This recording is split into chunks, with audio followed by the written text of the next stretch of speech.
때때로 우리는 프로그램을 작성하다 보면 좀 더 복잡한 수학적인 산술 연산들이 필요할 수 있을 때가 있어요. 그런 몇 가지 산술 연산들을 지원을 하기 위해서 자바점 랭귀지 패키지에서 매스라는 클래스가 제공이 되고 있습니다. 이 매스라는 클래스는 좀 특이하게 간단한 사용을 위해서 모든 메서드가 스태틱 메서드로 제공이 되어지고 있고, 따라서 우리가 어떤 연산들을 수행을 하기 위해서 매스 객체를 생성할 필요 없이 그저 매스.점 어쩌구라는 형태로 간단하게 연산 함수들을 이용을 해볼 수 있습니다. 절대값을 구한다라든가 삼각함수들을 구해본다라든가 혹은 제곱근을 구하거나 몇 승을 구하거나 혹은 난수를 발생하는 등의 작업들을 수행을 해볼 수 있습니다. 다만 난수를 발생시킬 때에는 매스 클래스의 랜덤 메서드보다는 자바.util 패키지의 랜덤 클래스를 이용하는 것이 더 편하고 간단하게 사용을 해볼 수 있습니다.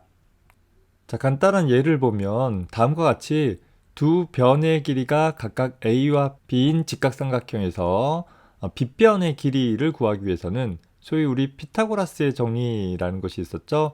각 변의 제곱의 합은 빗변의 제곱과 같다라는 성질을 이용해서 이 빗변의 길이를 구하기 위해서는 다음과 같이 구성을 해볼 수 있는 것입니다. 자, 이 부분을 우리가 프로그램적으로 표현을 하면 제곱은 각 변수를 2번 곱해주면 되는 것이고, 이 루트에 대한 처리들을 수행을 하기 위해서 매스라는 클래스에서 제공하고 있는 sqrt라는 스태틱 메서드를 이용을 해주게 되면 제곱근에 대한 결과들을 얻어낼 수 있는 것입니다. 따라서 간단한 예를 만들어 봤어요. 매스 클래스의 사용에 초점을 맞추기 위해서 일단 문제를 객체지향적으로 풀지는 않고 메인 함수에서 직접 간단하게 호출해서 사용을 하도록 구성을 해봤습니다. 밑변의 길이를 스캐너 클래스를 통해서 하나의 실수값으로 입력을 받고 더불어서 높이의 값도 입력을 받은 후에 제곱근을 구하고 그 결과들을 출력해 보도록 했습니다. 프로그램 수행을 해보면 이미 우리가 알고 있다시피 한 변의 길이가 3이고 다른 변의 길이가 4이면 빗변의 길이는 5라는 값이 만들어질 수 있는 것을 확인해 볼 수 있는 것입니다. 자, 프로그램에서 시간과 날짜에 대한 정보들을 저장하거나 관리하는 일들이 필요하다라고 한다면 자바.util 패키지에서 제공하고 있는 칼렌더라는 클래스를 이용을 해볼 수 있습니다. 자바.util 패키지니까 반드시 사용하기 위해서 임포트하는 과정들이 필요하겠죠. 자, 이 칼렌더 클래스의 주요 필드들은 다음과 같이 어떤 시간이나 날짜들을 저장하는 데 필요한 정보들을 다수 담고 있어요. 그래서 간단하게 우리가 객체를 생성을 하기 위해서 보면 하나의 칼렌더 객체를 통해서 getInstance라는 스태틱 메서드로 호출하면 현재 날짜와 현재 시각에 대한 정보들을 하나의 객체로 얻어낼 수 있는 것이고, 그 얻어낸 객체로 하여금 연도 값을 얻어내기 위해서는 연도를 얻어와라 혹은 월을 얻어와라 라는 등등의 처리들을 수행을 해볼 수 있습니다.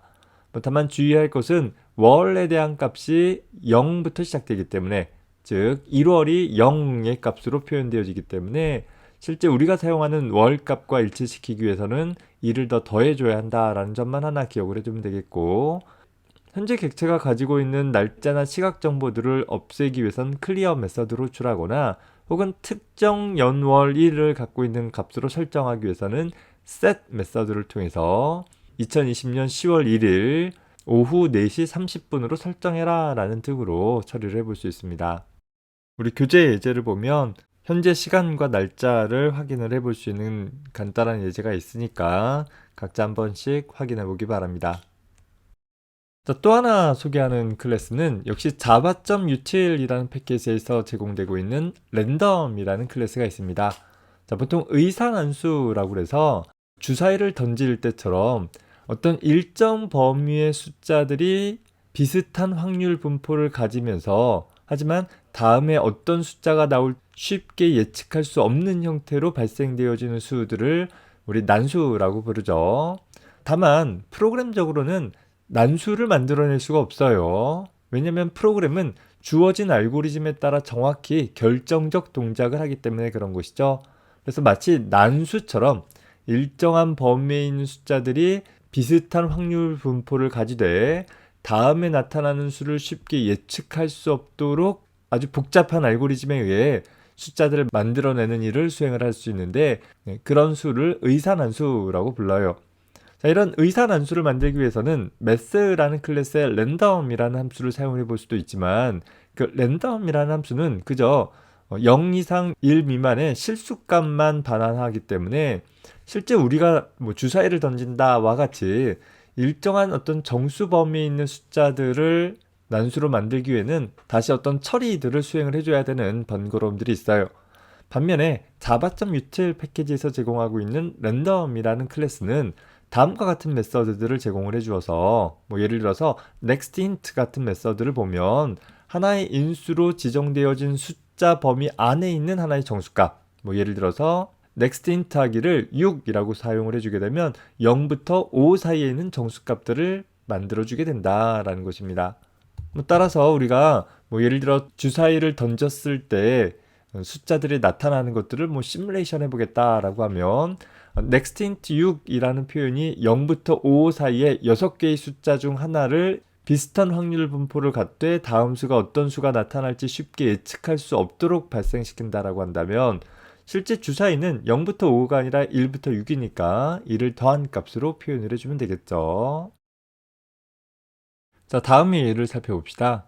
그냥 기본 클래스의 사용 방법에만 초점을 맞추기 위해서 다소 객체지향적이진 않지만 메인 메서드 안에서 그냥 단순하게 일을 처리하도록 나열을 했습니다.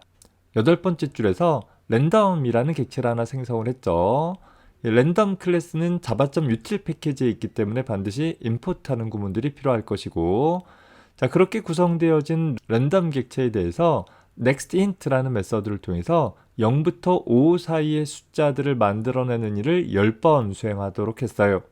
그리고 그 결과들을 화면에 출력하도록 했는데 현재 이 구문에서 보면 i라는 값은 정수값인 거잖아요. 정수값에다가 정수를 더하면 그 결과도 정수가 될 것이고 정수에다가 문자를 더해라 라고 하면 이 경우에는 연결연산자로 사용되어져서 첫 번째 난수다, 두 번째 난수다와 같은 문자열들을 표현하도록 구성을 해본 것입니다. 프로그램 실행을 해보면 이렇게 각 난수들이 쭉 출력되는 것들을 볼 수 있죠. 뭐 이렇게 10번 정도 돌려봐야 정확하게 확률 분포가 비슷하다라는 것을 평가하기는 좀 어려움이 있긴 하지만 다음에 나타나는 숫자가 어떤 숫자인지 쉽게 예측하지 않으면서도 거의 비슷비슷하게 골고루 숫자들이 나타나는 것들을 볼 수 있습니다. 다음번에 또 수행을 하면 수행할 때마다 매번 다른 숫자들이 나타나는 것들을 살펴볼 수 있겠죠. 간단한 시뮬레이션이나 혹은 게임 프로그램 같은 데에서 항상 똑같은 상황으로만 일어나지 않을 수 있도록 하기 위해서 종종 많이 사용되어질 수 있는 그런 클래스이기도 합니다. 자바 API에서 제공하고 있는 기본적인 패키지에 있는 몇 가지 주요 클래스들에 대해서 살펴봤습니다. 구체적인 사용 방법들은 여러분들이 이렇게 저렇게 한번 사용해보는 연습들을 직접 수행을 해보면서 또 자바 API 문서를 참조해보면서 한 번씩 확인해 보기 바랍니다. 우리 교재에 보면 스트링 토커나이저 같은 문자열들을 구분해 줄 수 있는 유용한 클래스들도 있고 또 칼렌더 클래스에 대한 구체적인 예들도 있습니다. 그 부분들은 여러분들이 직접 해보면 되는 부분들이라 영상에서는 시간 관계상 생략을 했습니다. 추후 여러분들이 자바 프로그램을 작성한다라고 한다면 이와 같은 기본 패키지에서 제공하고 있는 클래스들을 적극 활용을 해보면 손쉽게 원하는 프로그램들을 작성해 나갈 수 있을 것입니다. 수고했습니다.